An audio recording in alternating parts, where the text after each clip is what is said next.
Yes, what's good everybody? Welcome back to Chat Sports. I'm your host Nick Dais, today with the New York Giants report. News and rumors coming out of Big Blue. Before we get into the video, make sure you are following and you are subscribed to the YouTube channel, youtube.com/chatsportstv. And make sure you are following Chat Sports on all social media outlets, whether it's Instagram, the Facebook page, or on Twitter. Big news coming out of Giants camp, and we'll get it started with the first round pick.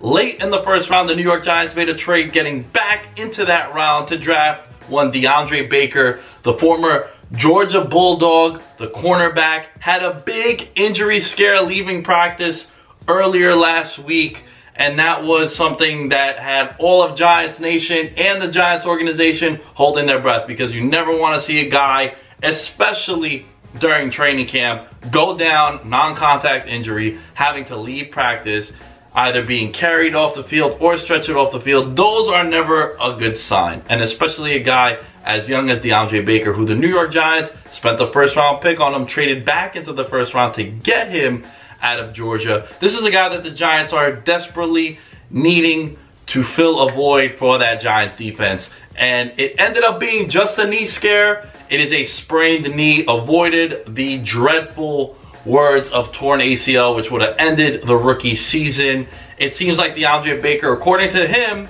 quote, definitely when asked if he'll be ready for week 1 against the Dallas Cowboys. So that is a big, big win for the New York Giants, that DeAndre Baker, the first round pick from Georgia, is not going to be out for the year. Another corner that made some headlines last week, and we talked about in the last video, was none other than Corey Ballentine, and he is the next man up who is stepping into the role for DeAndre Baker. DeAndre Baker was getting a lot of first-team reps opposite of Janoris Jenkins on that defense, but now Corey Ballentine coming off a very, very good performance against the New York Jets, where he had a couple of pass deflections, stayed with the wide receivers, and he got himself an interception. He is now getting first-team reps with the New York Giants, and he's coming off the great preseason. He has the crazy draft story. How can you not root for this guy on draft day? Well, it's supposed to be the best day of this dude's life. His former teammate and great friend got gunned down, and now he's been subpoenaed in the Dwayne Simmons case. He might be a diamond in the rough. The Giants got him in the 6th round in this past draft, and this was a guy who was the Cliff Harris Award winner. It's the top defensive player in the country that is from a D2, D3, or an NAIA college or university. So this is a kid who might become a gem for the New York Giants, who in the past have struggled to find these gems. The earlier regime with Jerry Reese, he was able to find these diamonds in the rough. Justin Tucks, Ahmad Bradshaw's, Kevin Bosses of the world. But it's been a while since the Giants have hit on some late round picks like Corey Ballentine. So he is a prime candidate for being a diamond in the rough. And now with DeAndre Baker being sidelined, this could put him in a position where he might be able to succeed and be the corner opposite of Janoris Jenkins, which we've been stressing. The Giants desperately need someone opposite of Jackrabbit Janoris Jenkins to fill that role for the cornerbacks. Moving along, a guy who Giants fans are on the edge of their seats for all the wrong reasons, and that is Eli Manning. And Eli Manning, earlier this week, despite going 3-and-out in his opening preseason drive and only preseason drive with the New York Giants, got the ultimate cosign from none other than John Mara. John Mara came out and said, hopefully Eli has a great season. He's obviously been a great representative of our franchise for a lot of years and will continue to be so. We'll just have to wait and see how this one unfolds. Look, John Mara and the Mara family love Eli Manning, and how can you not? The guy brought 2 Super Bowls to the city of New York for the New York Giants. He has brought stability to the most important position in the entire National Football League. And hell, it might even be in all of sports. No position is more important than the quarterback. And John Mara also added to those comments that he hopes that Daniel Jones sits for the whole year. Now, this is coming off Daniel Jones having that tremendous opening drive of his career with the New York Giants, going 5 for 5 or over 60 yards and a touchdown against the Jets. And then we had the thunderstorm. That game got postponed. But it's funny that John Mara comes out and he's still backing the Mannings and Eli. and it's just a never-ending story with Eli Manning, where him and his family have a stranglehold on the New York Giants. Look, one of the reasons why the Giants didn't take a quarterback in 2018 was because they still thought Eli Manning could be that guy. But Eli Manning has not been a good quarterback for a very, very long time for the New York Giants. My biggest takeaway, and the one thing I don't have an answer to because it doesn't seem like we're getting an answer from, is how long do we have to ride these Super Bowls that Eli Manning brought to the Giants?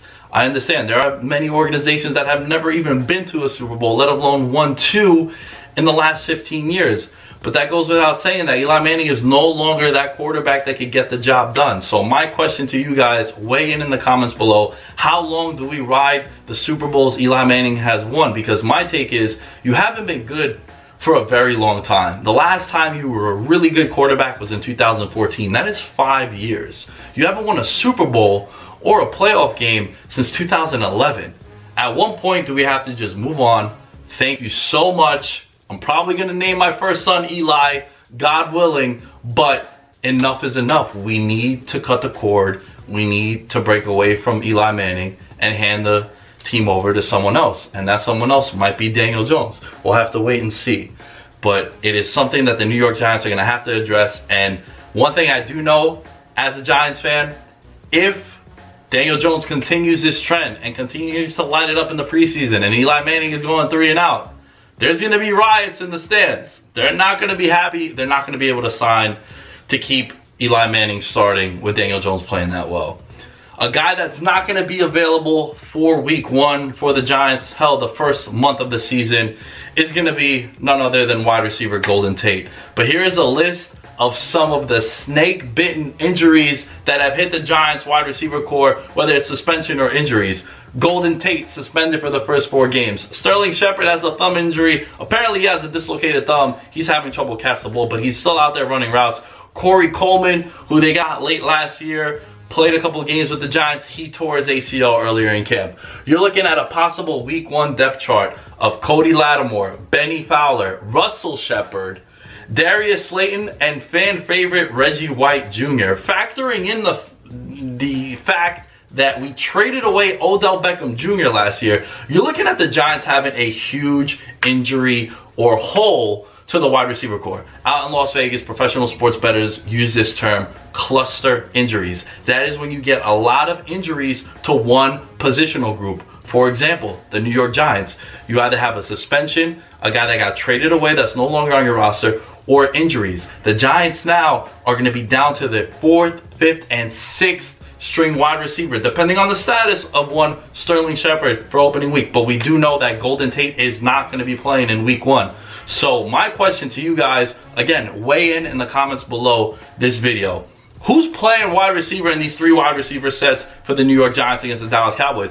Because on average, close to 70% of teams in the NFL run the majority of their offenses through 3 wide receiver sets. So this is something that the Giants ran a lot last year as well. Pat Shurmur is probably going to keep that same system going forward. So what are going to be the 3 wide receivers? Because I don't have an answer to that. Is it going to be Cody Lattimore and Benny Fowler? Those guys seem to have some good chemistry with Eli Manning and Daniel Jones. Not so much in the games with Eli Manning, but in practice you see them making a lot of plays. But then is Reggie White Jr. going to make the team? He's a guy who might get cut. There's just a lot of unknown with the wide receivers for the New York Giants. And in particular, the one thing we do know is that Golden Tate is going to be suspended for the first 4 games. The big free agent coming on over from the Philadelphia Eagles, also opened up last season with the Detroit Lions. Tate has 611 catches in his career, 7,214 yards and 38 touchdowns. Bona fide slot wide receiver.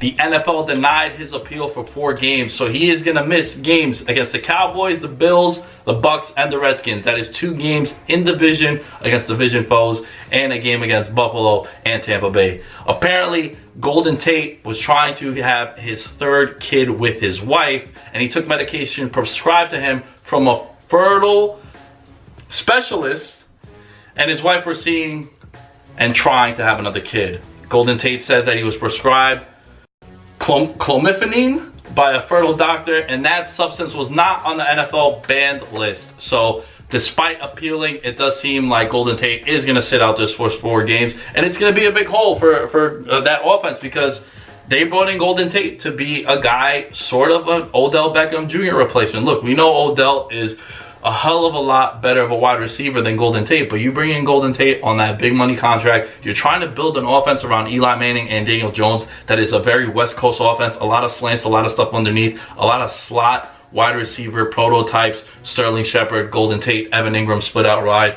You got Saquon Barkley coming out the backfield too. You have a lot of stuff underneath. The average depth of target for some of these guys is not going to be a far downfield. I think the Giants are going to be a dink and dunk kind of offense where you're going to try to complete high percentage throws as opposed to taking shots deep downfield. So without Golden Tate, this leaves a massive, massive hole for the New York Giants, who already are in a massive, massive hole when you're looking at the odds in the NFC East. According to my bookie is providing the odds for this one. The Eagles are the big favorite at -160. That means $160. Risk wins you $100. The Dallas Cowboys, a lot of uncertainty. What's going on with Dak Prescott, Amari Cooper, and Ezekiel Elliott, who's chilling in Mexico right now, having himself a grand old time. They're at +160. $100 wins you $160 if you bet on the Cowboys. The Giants are a long shot at 10-1 odds, meaning $100 won you $1,000 if you were to bet on the Giants. And then you have the Washington Redskins checking in at 14-1 odds for the NFC East. So without Golden Tate, with the unknown at quarterback, if there is going to be a quarterback controversy, some of these under injuries to the defensive backs and to the wide receivers, it does seem like the Giants are going to have a hard time coming out the gates. My question to you guys as we conclude this video is, what do you think is the best bet for the NFC East? If you had money and you desperately needed this money to hit, and you needed to hit on this so that you could pay your mortgage or your phone bill or take your +1 out on a date, what would you invest your money on? With that being said, guys, it's at The Lamb Show on all social media outlets. Give a thumbs up to the video. Weigh in the comments. I'll be in there chatting it up with you guys. And until next time on Chat Sports TV.